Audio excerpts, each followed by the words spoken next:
አባ ገብረ ኪዳን ጉባኤ ቤት በእሳት መውደሙ በጣና ቂርቆስ ገዳም የሚገኘው የመምህር አባ ገብረ ኪዳን ጉባኤ ቤት ሁሉ ነገር እድል ነው። ጊዜ እድል ነው። ጧት እድል ነው። ማታ እድል ነው። ክረምት እድል ነው። በጋ እድል ነው። ማጣት እድል ነው። ማግኘት እድል ነው። በቃጠሎ በርካታ መጽሐፍትና ድርሳናት እንደተቃጠሉ ሰላም ጤና ይስጥልኝ። ወድና የተከበራችሁ የንቁሃን ሚዲያ ቤተሰቦች እንደምን አላችሁ? እንደምን ቆያችሁ? እኔ አለሁ እግዚአብሔር ይመስገን። በያላችሁበት ሰላም ክርስቶስ ይብዛላችሁ። ዛሬም በአዳዲስ መረጃዎች ተመልሼ መጥቻለሁ። የርዕሰ ሊቃውንት አባ ገብረ ኪዳን ጉባኤ ቤት ሙሉ በሙሉ ወድሟል። መረጃው ግን ታፍኗል። ለምንድን ነው ድምጽ የማንሆናቸው እየተባለ ነው ያለውና በእውነት ይህ ነገር እውነት ነው የሚለውን አብረን እናያለን። ጣና ቂርቆስ የሚገኘው ገዳም ነው የተባለው መረጃውን አብረን እንሰማለን። በተጨማሪ ፉድ ኬተሪንግ አንድ ቪዲዮ ፖስት አድርጎ ነበርና ፖስቱም ይህን ሽምግልና ያወቀ ነፃ የሰርግ ወጪ እንሸፍናለን ብሎ ፖስት አድርጎታልና ብዙዎች የራሳቸውን ሀሳብ እየሰጡ ነው። እሱም ሊቃነ ጳጳሳት ስላሉበት የራሳቸውን ሀሳብ ሰጥተዋል። በሀሳባቸውም ላይም ታዲያ የማንጠብቃቸውን ሰዎች ላይ ግምታቸውን አስቀምጠዋል። በሌላ በኩል ደግሞ የአርቲስቱና የመምህራችን ነው ተብሎ ቪዲዮ ተሰርቷልና ይህ ጉዳይ የማሳያቸውን እውነት ሁላችሁም እስከ ቪዲዮአችን ፍጻሜ ድረስ አብራችሁ ይቆዩ። ይህን ነገር በደንብ አድርገን የምናየው ይሆናል ማለት ነው። ወደዛ ከመሄዳችን በፊት ሁላችሁም ይሄን ቪዲዮ ላይክ እና ሼር በማድረግ ጀምሩት። ለዚህ ቻናል እስከሆናችሁ ማለትም ገና ዛሬ የመጣችሁ ካላችሁ ሰብስክራይብ በማድረግ ቤተሰብ እንድትሆኑ ጋብዛችኋለሁ። ቅድሚያ ወዳደረኩት ቪዲዮ ወስዳችኋለሁ። ተከታተሉኝ። ወደ ቪዲዮ እንሄዳለን። ብፁዕ አቡነ ሳዊሮስ የጠቅላይ ቤተ ክህነት ዋና ስራ አስኪያጅና ብፁዕ አቡነ ዲዮስቆሮስ የቅዱስ ሲኖዶስ ዋና ጸሐፊ ቅዱስ ፓትርያርኩና ብፁዓን አባቶች በተገኙበት በጠቅላይ ቤተ ክህነት ጽርሐ ተዋሕዶ አዳራሽ አቀባበል ተደርጎላቸዋል። በአቀባበል መርሃ ግብሩ ላይም 3 ዓመት ቤተክርስቲያኒቷን በጠቅላይ ስራ አስኪያጅነትና በቅዱስ ሲኖዶስ ጸሐፊነት ሲያገለግሉ የነበሩት ብፁዕ አቡነ አብርሃም እና ብፁዕ አቡነ ጴጥሮስ ሽልማትም ተበርክቶላቸዋል። ብፁዕ አቡነ ሳዊሮስ የጠቅላይ ቤተ ክህነት ዋና ስራ አስኪያጅ በአቀባበል መርሃ ግብሩ ላይ መልእክት አስተላልፈዋል። በመልእክታቸውም ብፁዕነታቸው ቅዱስ ሲኖዶስ የሰጠንን አደራ ለመወጣት በምናደርገው ጥረት የአባቶቻችን ጸሎት እንደማይለየን እናምናለን። የቅድስት ቤተክርስቲያን አገልግሎት በመንፈሳዊ መሰረት ላይ የተመሰረተ ሊሆን እንደሚገባም ብፁዕ አቡነ ሳዊሮስ ገልጸዋል ማለት ነው። ብፁዕነታቸው አክለው የቤተክርስቲያን ክብር እንዲጠበቅና ስራዋ እንዲሳካ ለማድረግ በእቅድ ላይ ተመስርተን የቤተክርስቲያንን አስተዳደራዊ ችግሮች ለመፍታትና ተቃዋሚያዊ ህልውናን ለማጠናከር በቁርጠኝነት ልንሰራ ይገባል። ያለንበትን ዘመን ታሳቢ ያደረገ በእቅድ ላይ የተመሰረተ ባለድርሻ አካላትን ያሳተፈ በመግባባት ላይ የተመሰረተና ውጤት ሊያመጣ የሚያስችል ስራ መስራት ይጠበቅብናል ያሉ ሲሆን ብፁዕ አቡነ ሳዊሮስ ብፁዕ አቡነ ዲዮስቆሮስም የቅዱስ ሲኖዶስ ጸሐፊ በአቀባበል መርሃ ግብሩ ላይ መልእክቶችን አስተላልፈዋል። ከመልእክታቸውም ውስጥ የቤተክርስቲያንን ክብር ወደ ነበረበት ደረጃ መመለስ አለብን።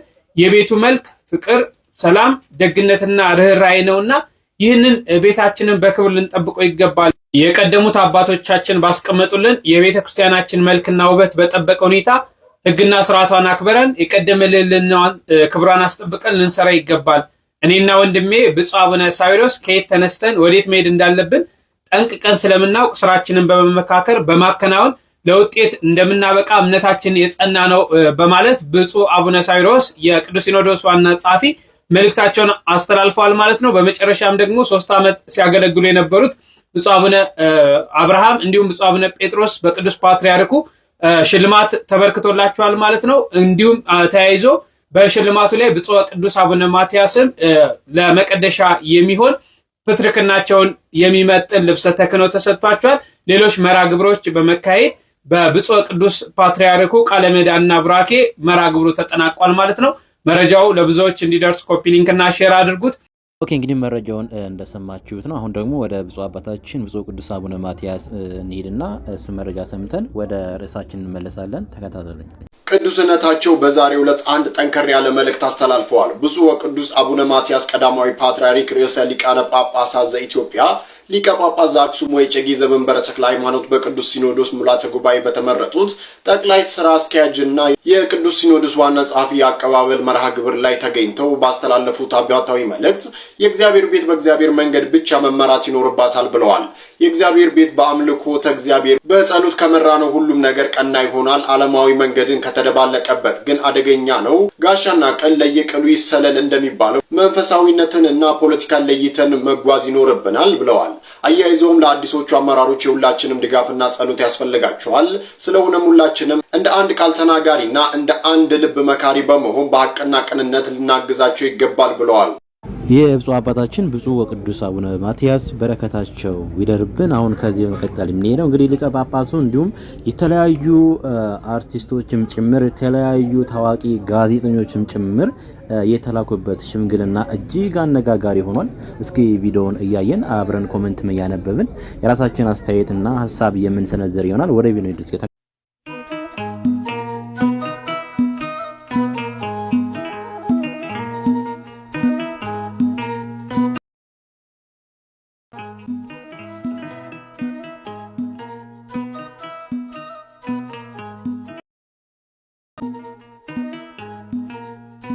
እንደምታዩት ይህ ነው ቪዲዮ።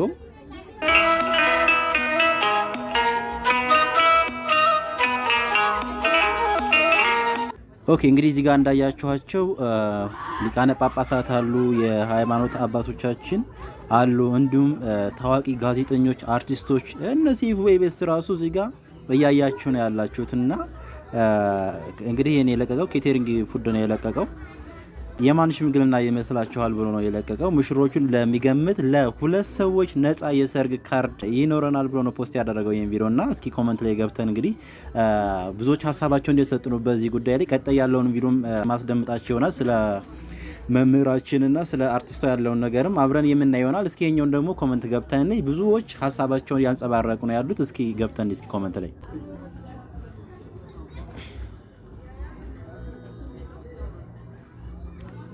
አደን አራጊ የሚላለ፣ ናርዶስ አዳነ የሚላለ፣ ቢታንያ መስፍን የሚላለ፣ ፈለገ አትናቴዎስ የሚላለ።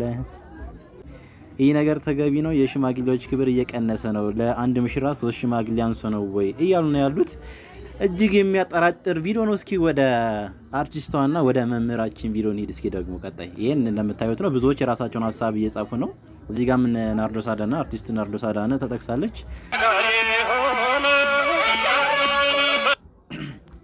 ዲያቆን ዘላለም ታዬና አርቲስት ናርዶስ አዳነ በስርዓተ ተክሊል ሊጋቡ ነው ተብሎ እንግዲህ በዛሬው ዕለት በቲክቶክ ፕላትፎርም ላይ ይህ ቪዲዮ ተለቆ ቫይራል ወጥቶ እጅግ ብዙ ኦርቶዶክሳውያን ግራ እየተጋቡ ነው ያሉት። እስኪ ኮሜንት ላይ ንግባና ያንዳንድ ሀሳቦችን ተመልክተን እንጣና እኛም የራሳችን ሀሳብ የምንሰጥበት ይሆናል። እስኪ ወደ ኮሜንቱ ንግባና እንየው። እስኪ ስክሮል እያደረግን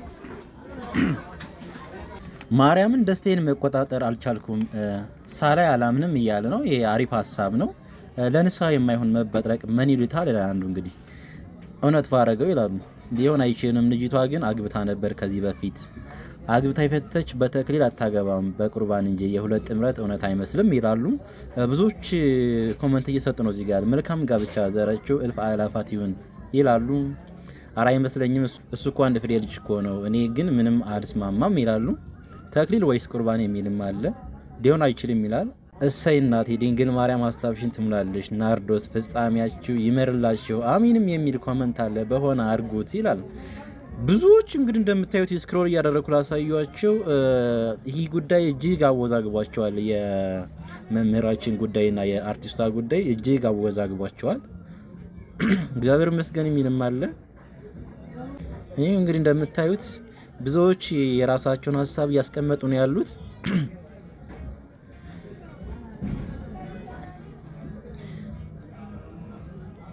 እናንተስ በዚህ ጉዳይ ላይ ምን ሀሳብ አላችሁ? ብዙ ኦርቶዶክሳውያን ይህን ሀሳብ እየሰነዘኑ ነው ያሉት።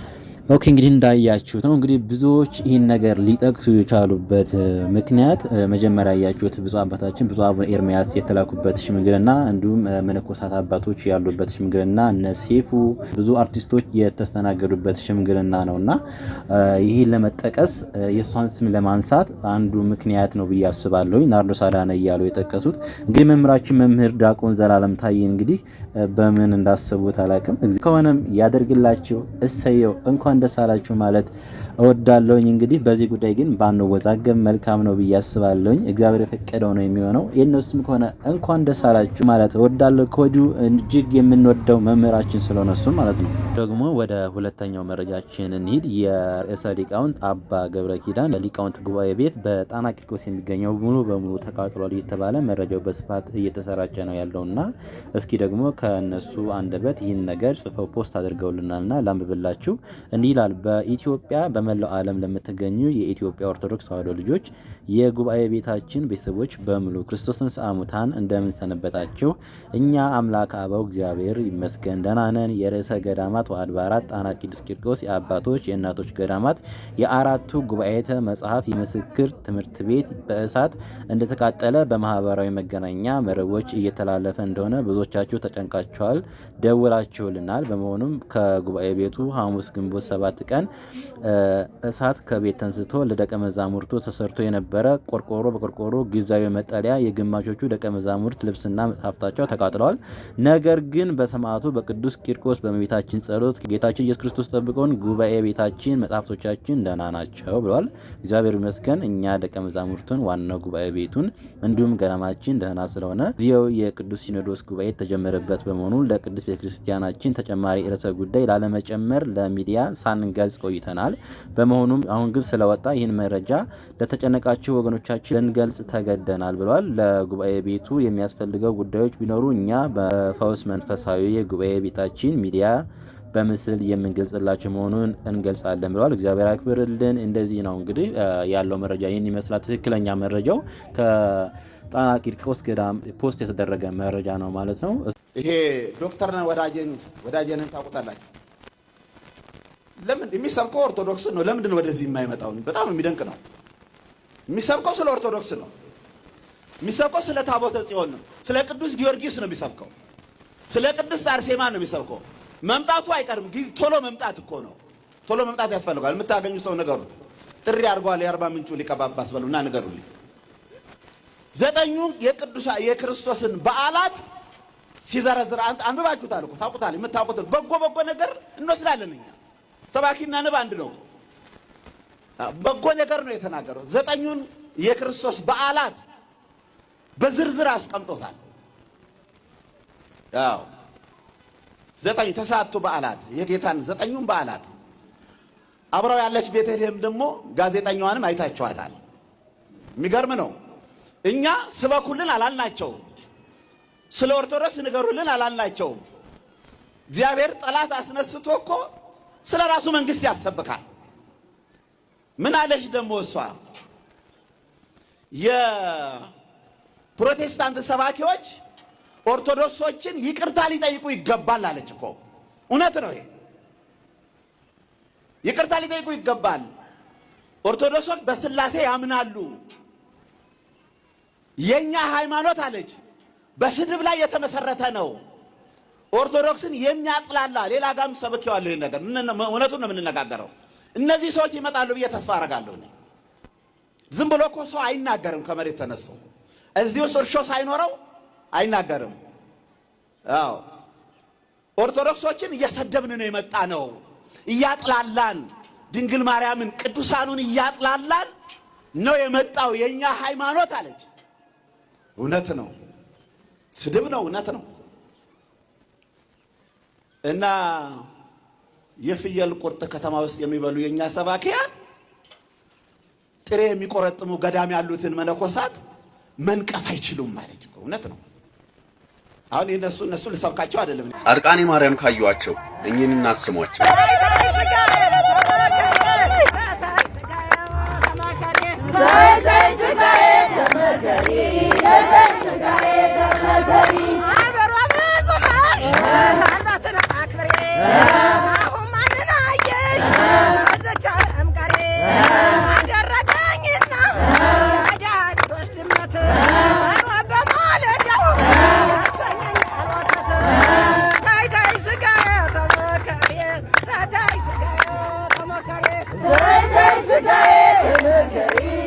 Hey,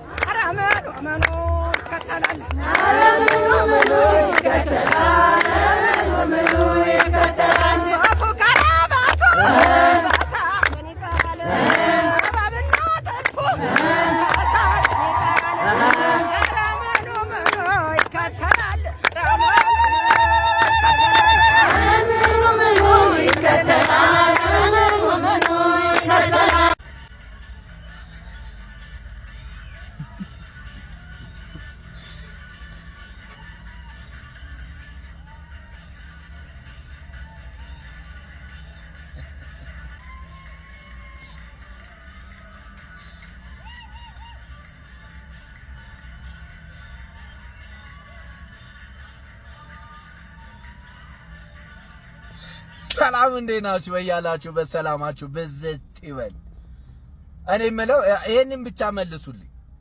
መናፍቃን ወደዚህ ቤተ እምነቱ የሚሄደው ለምንድን ነው? ሰላምን ፍለጋ ነው? ራስን ለማዳመጥ ነው? ወይስ እንደዚህ ታውኮና እንደዚህ በሽታ ታሞ ወደ ቤቱ መመለስ ፈልጎ ነው?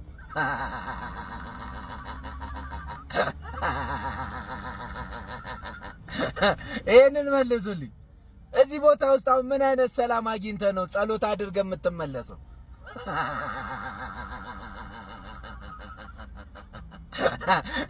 ሴትዮዋማ ተናጠች እኮ እንዴ! ለፓስተሩ እኮ ወተት አቅራቢ ነው የምትመስለው።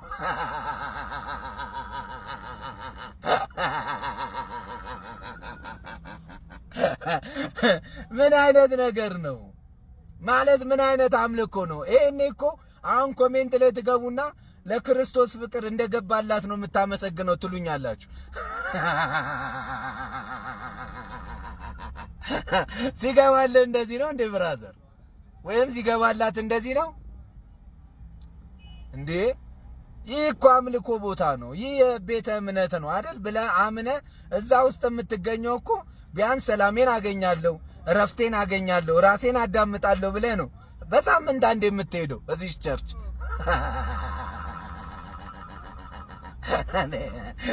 ወንድየውስ ምን ሆኖ ነው? ለዚህ ነው ንቁ የምንለው። ይሄኔ የዚህ ሰውዬ የፓስተሩ እንግዲህ የዚህ ቸርች ባለቤት ፓስተሩ የናይጄሪያ ድግምት፣ መተት፣ ጥንቆላ የሚባለው እዚህ ሰውዬ ላይ ነው ያለ። ምክንያቱም ሰው እንደዚህ መተት፣ ድግምት፣ ጥንቆላ ካልተሰራበት በስተቀር እንዴት ቤተ እምነት ሄጃለሁ ብሎ እንደዚህ ይሆናል? ስለዚህ ባካችሁ ንቁ መናፍቃን።